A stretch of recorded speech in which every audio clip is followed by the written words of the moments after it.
Halo guys, kita akan membahas topik yang tidak keren, tidak hot, tidak penting, dan tidak bermutu, yaitu integral. Yo, yo, yo. Gua akan mengundang teman-teman gua untuk mendiskusikan integral sama teman-teman gua. Sangat tidak penting, tidak dipedulikan. Dan aku punya mencari. Halo.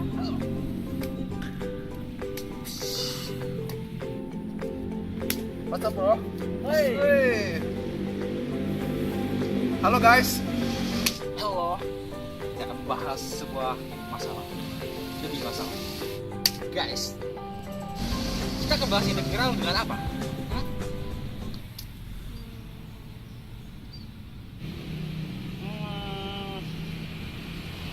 Oh ya, Oke, lupakan. Kita akan membahas dengan 5W1H. Betul itu.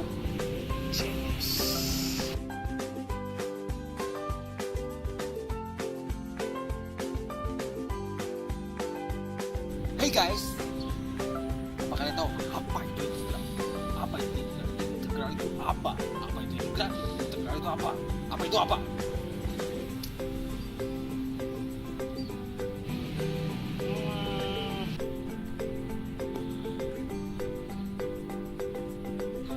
Mungkin kalian tahu. Gua tahu.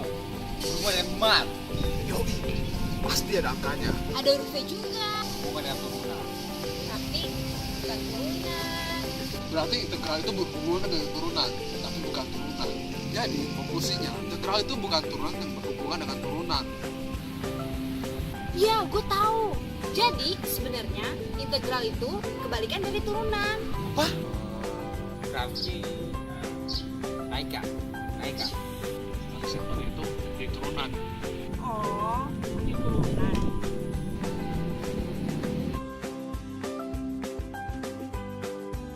Siapa?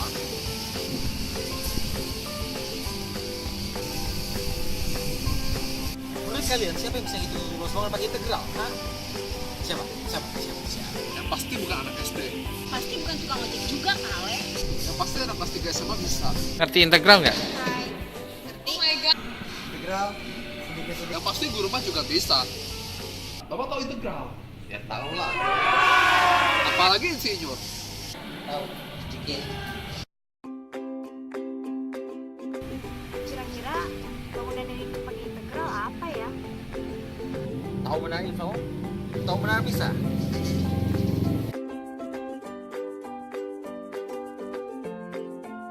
Tahu menara start? Tahu jembatan layang? Mana? Tahu gedung Tarakanita?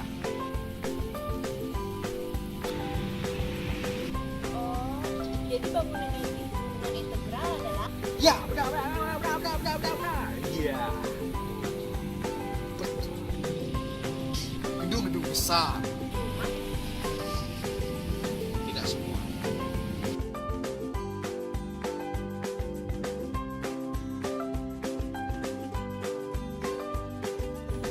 Integral itu penting nggak sih? Penting lah. Kalau nggak kenapa anak bisa begini? Penting lah. Kalau enggak,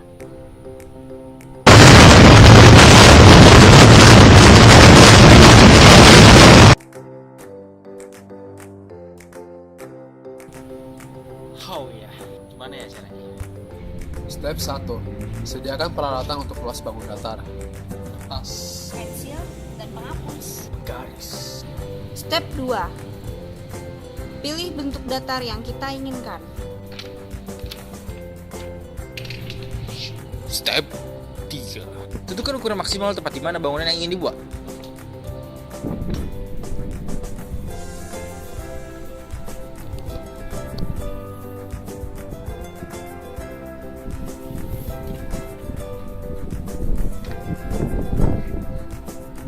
Step 4. Tentukan batas bangunan Anda. Sekarang kita mengarsir dulu bangunan yang akan kita hitung. Ini dia.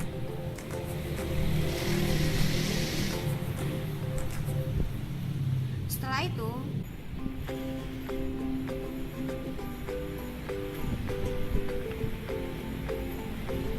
step 5. Hitung. Kurva fx dengan adanya titik K yaitu minus 3,9 dan titik L yaitu 0,6 dengan cara Y dikurang Y1 per Y2 dikurang Y1 sama dengan X dikurang X1 per X2 dikurang X1.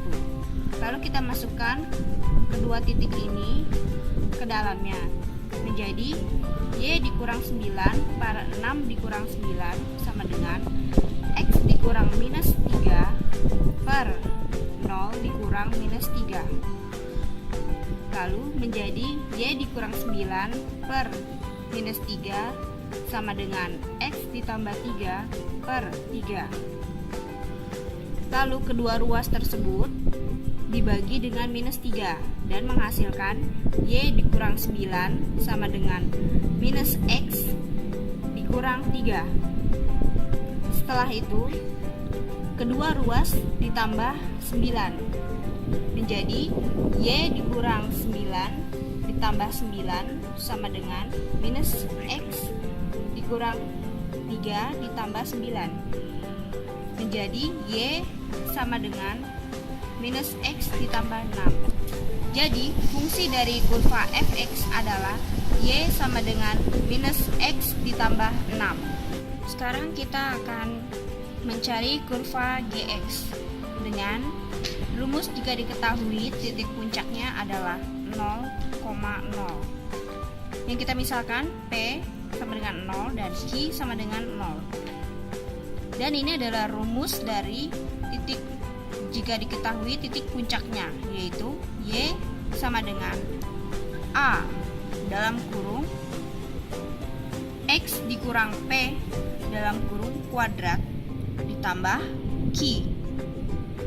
Lalu kita substitusikan P dan Q-nya menjadi Y sama dengan A kurung buka X dikurang 0 kurung tutup kuadrat ditambah 0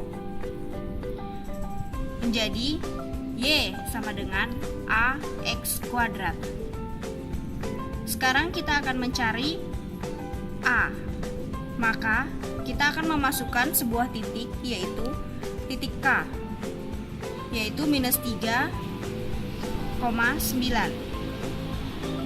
Lalu kita masukkan Y sama dengan A dalam kurung minus 3 kuadrat. 9 sama dengan 9A. A sama dengan 1. Setelah kita mengetahui A sama dengan 1, maka kita balik ke persamaan yang di atas. Menjadi Y sama dengan AX kuadrat.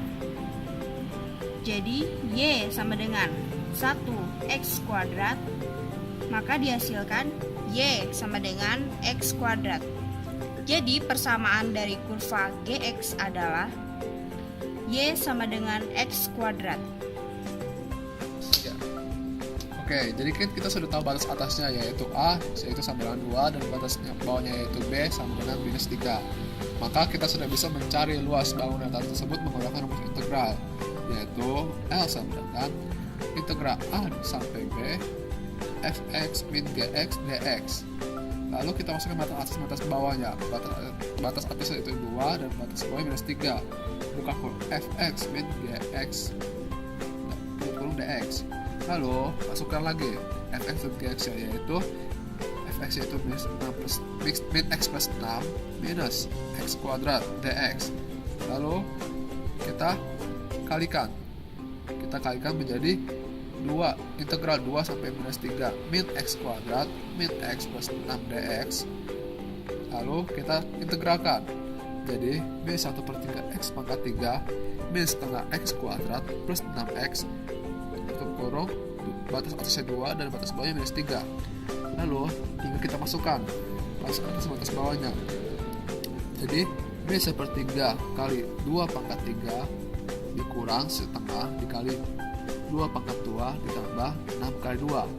Itu baru batas atas. Lalu kita masukkan batas bawahnya. Batas bawahnya adalah min 1/3 kali minus 3 pangkat 3 min setengah kali min 3 pangkat 2 plus 6 kali minus 3. Lalu kita hitung. Jadi hasilnya min 8/3 min 2 plus 12 min 9 plus 9/2 plus 18. Bisa kita sederhanakan lagi menjadi min 8/3 plus 9/2 plus 19. Lalu kita samakan penyebutnya menjadi min 16 plus 27 plus 114/6. Jadi totalnya adalah minus, maksud saya 124/6. Step 6. Pembuktian. Bagaimana kalau kita membuktikan dengan contoh yang lebih sederhana, dengan luas permukaan persegi panjang? Saya telah menghitung ukuran dari kotak pensil. Luas persegi panjangnya seperti apa? Oke. Diketahui panjangnya 5 cm dan tingginya 18 cm. Jika pakai rumus biasa yang kita pelajari waktu SD, kita akan mendapatkan ukurannya, yaitu rumus biasanya adalah panjang kali lebar. Maka hasilnya adalah 5 kali 18, sehingga luas persegi panjangnya adalah 90 cm persegi. Itu kalau pakai rumus biasa. Bagaimana dengan rumus integral? Apakah jawabannya sama? Oke. Lalu kita akan menggunakan rumus integral. Pertama kita cari apa yang diketahui. Oke, titik X1, sumbu X1 adalah 1 atau A sama dengan 1. Ingat, ini karena ada jarak antara bendanya maka ini disebut interval. Lalu yang X2 yaitu titik X2 adalah 6 atau bisa dikatakan sebagai B sama dengan 6. Y1 nya 9, Y2 nya min 9. Bisa dilihat. Ini titik Y1 nya ya. Titik Y2 nya. Oke. Lalu kita akan menggunakan rumus integral untuk menghitungnya. Kita bisa lihat rumus integralnya, yaitu adalah integral dari A ke B fungsi X dx, atau bisa dikatakan integral A ke B Y1 min Y2. Itu merupakan interval sumbu Y. Lalu kita substitusikan semuanya. Oke, sudah dimasukkan ya. A-nya 1, B-nya 6, diketahui ya. Lalu Y1 nya min Y2. Y1 nya kan Y1 nya 9, Y2 nya min 9. Jadi 9 kurang min 9 jadinya 18. Oke. Hasilnya kita mendapatkannya, yang kita dapatkan adalah integral 1 ke 6 18 dx. Lalu kita anti turunkan atau integralkan 18x. Lalu disubstitusikan 6 dan 1 nya. Ingat 6 dan 1 itu ada interval panjang x nya. Maka berlaku seperti ini, 18 kali B min A, maka hampir sama dengan sebenarnya 18 kali 6 dikurang, itu buka kurung tutup kurung, dikurang 18 kali 1, atau bisa dikatakan 18 kali 5, maka hasilnya 90 cm persegi, sama dengan rumus biasa. Lalu bagaimana dengan yang bentuknya seperti tadi? Bentuknya seperti tadi itu, nah ini bangunan seperti yang tadi. Maka ini adalah kumpulan beberapa persegi sebenarnya kalau menggunakan integral. Maka rumus fungsi x-nya itu pun berbeda karena apa? Sumbu y-nya, titik sumbu y-nya itu tidak pasti atau belum diketahui pasti berapa. Ini hanya kurva pemotong. Ya. Maka sedikit berbeda fungsi x-nya. Kalau yang tadi bisa ditentukan karena apa? Ya. Kelihatan jelas kan? Y1 cuman datar 9 dan Y2 nya adalah min 9. Berbeda dengan, jadi ini sedikit lebih variasi dari yang ini contoh sederhana. Makanya kita membutuhkan integral untuk menghitungnya seperti ini. Hello guys, jadi setelah kita bercanda gak keruang seperti tadi, kita akan mulai switch guys. Pengertian integral dalam suatu luas bangunan itu adalah salah satu cara untuk menghitung suatu luas bangunan. Tentunya bangunan lebih kompleks daripada saat kita belajar satu sudut, misalnya segitiga, kotak, dan lingkaran. Kalau saat di SMA, kita dapat menghitung luas bangunan yang kompleks seperti parabola, setengah lingkaran, dan juga bangunan yang dibuat dari kurva-kurva tertentu.